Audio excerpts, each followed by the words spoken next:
What's going on, you guys? Back with you all with the second video today, the inspirational, motivational Sunday. It's a day after another Buffs loss. I hope you all had a chance to check out my live that I did earlier today.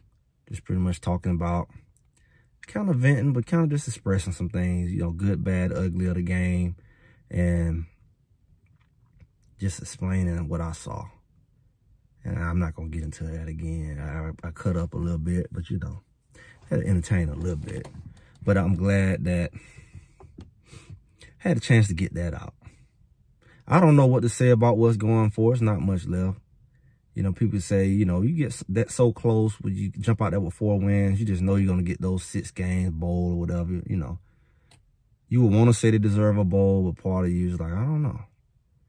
Because, you can't pinpoint it, but you kind of can pinpoint it better than what you did before. That these guys, we can officially say that their record is what it is. It's coaching decisions. Let's just go ahead and say it. No need to shy away from it. The coaches are definitely the cause of, you know, not kind of, you know, focusing, buckling down and finishing off Stanford. UCLA, pretty much letting them be in the game. They made some weird decisions with the whole thing before overtime. Oregon State, seemed like that was just like yesterday. That Oregon State and Arizona, I guess, seemed like almost like the same week. But, you know, they was at home. And Oregon State, it's almost like a blur to me because some of the things just kind of repetitive. But we know they played them close. They played these last couple games close.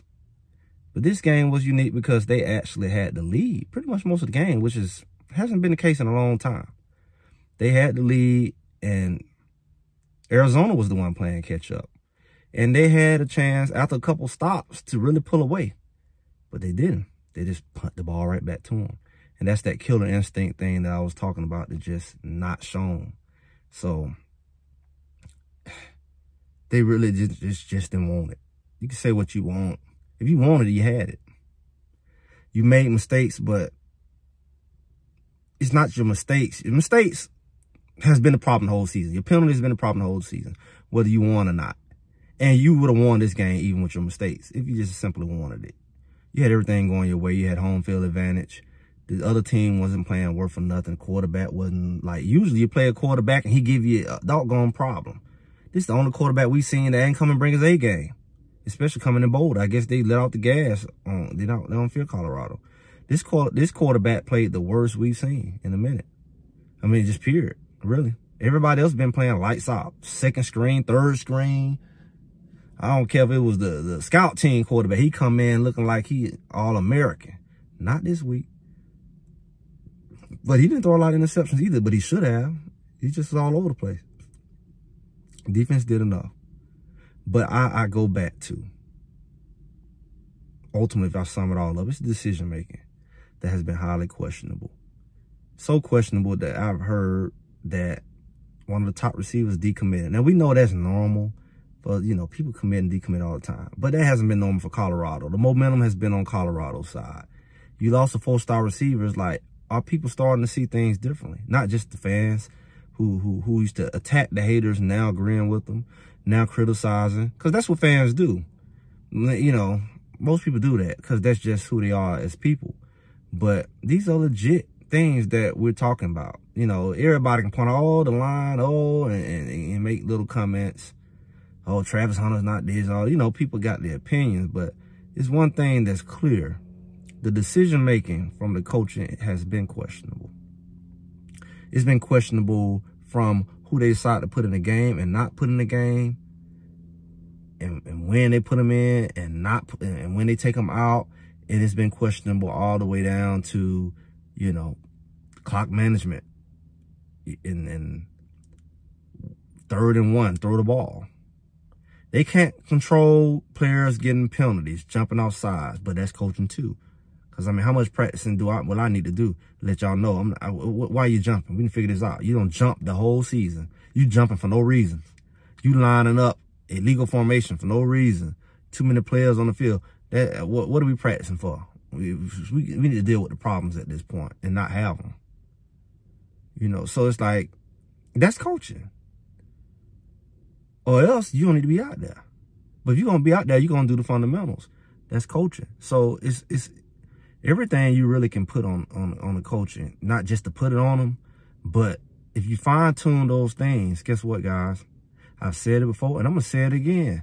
You're looking at a 9, what was this game? 10, 11. How many games have been played? 11 at this point? Because like I say, Arizona has blended in. Was they 4 and 5 before? And now they're what? 4 and 6? Either way, let's say you are an 8 and 2, 9 and 1 team with little adjustments.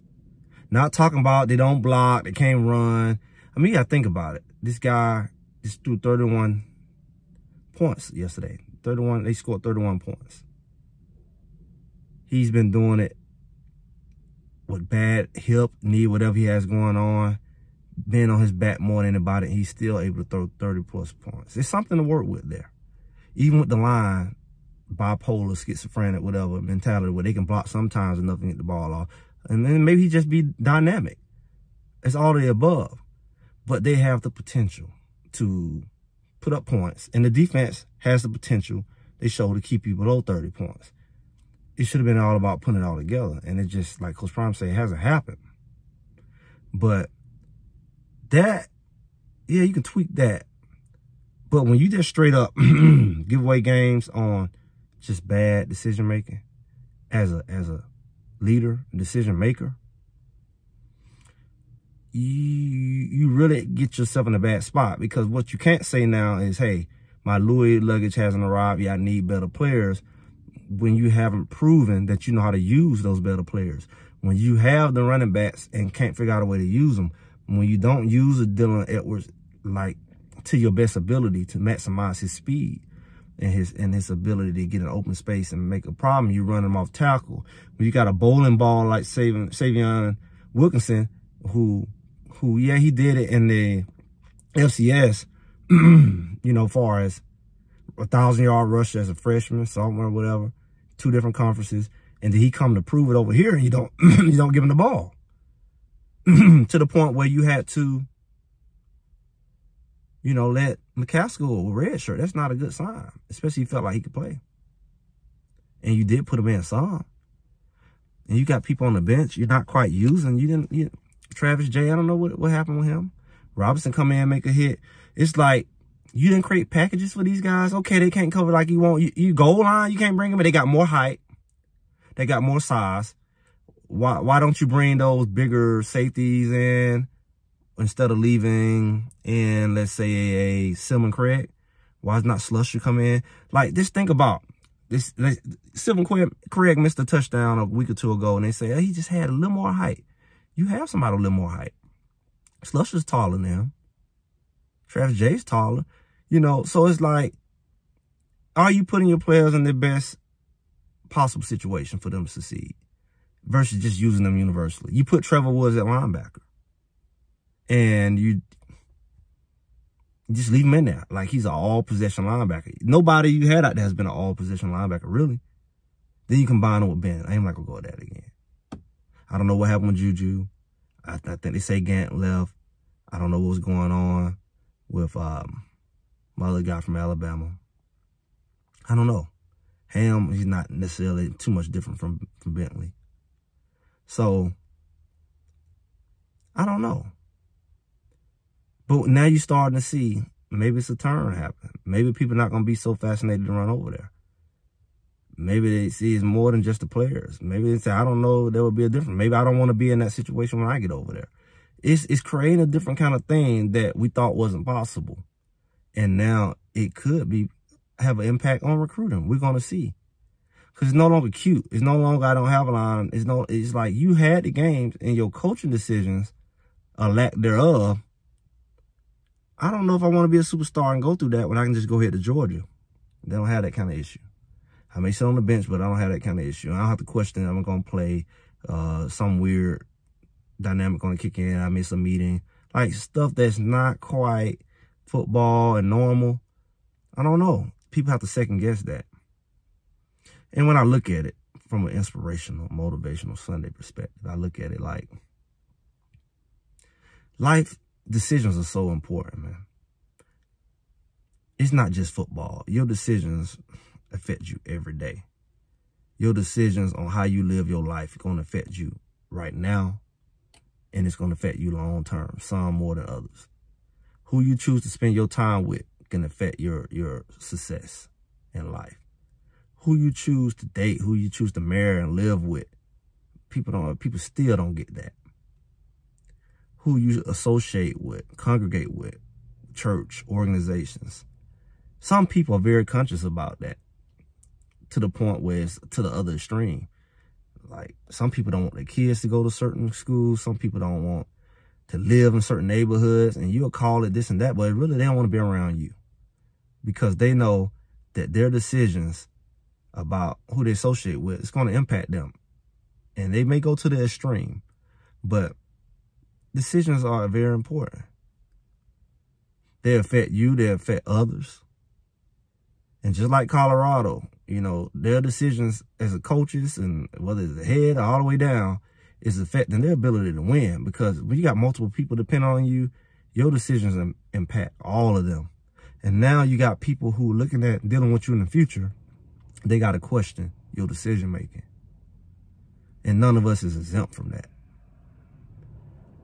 The older I get, the more I live, and the more I look at other people, and I look back at myself, the more weight and the more value I put on decision making. Sometimes you're younger, you don't look at your decision making, how it impacted you. You don't look at it. But as you know what to look at when you get older, you're like, wow, this thing is bigger than football. And like I've always said, I hope we all can learn from. You can point at Colorado all day, but hopefully your life don't look like that. You got all the tools. You got all the opportunities. And you just keep making bad decision to the point where you got to look at it and say, it's my decision making. It's not my skin color.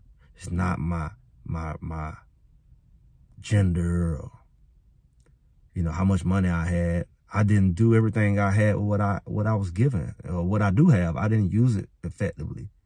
I didn't take advantage of my opportunities. And when I look at it, I want to blame everybody else. If I just get this, it'll be okay. If I just get that, it'll be no. What you're really looking at is ultimately you better find out now, sooner than later, that it was my decision making that stopped me from getting there. And I'm gonna stop blaming other people. I did it. And I didn't figure out, one, how to not keep making those decisions. And hopefully I'll be able to make some changes to undo some of that. But certainly I don't want to be what they call insane, doing the same thing over and over and expect different results. And that's what a lot of people do, because they never come to terms with what really is the problem. And I hope that Colorado come to terms, if they're going to be recruiting, that they be real. It ain't all the Louis, or the lack of Louis. It's whoever carrying that Louis too. I hope they come to terms with that sooner or later, because we don't want to go through this again next season. We don't want to go through that. It's not fun. It's not fun to lose, but it's definitely not fun losing when you should be winning. It's not fun losing when you had the game. That's when it gets very unfun. I'm Greg. This is Greg Said It. I appreciate y'all stopping by. Make sure y'all like, share, and subscribe. And I hope y'all have a great rest of your day, great rest of the weekend. And I'll talk to y'all soon.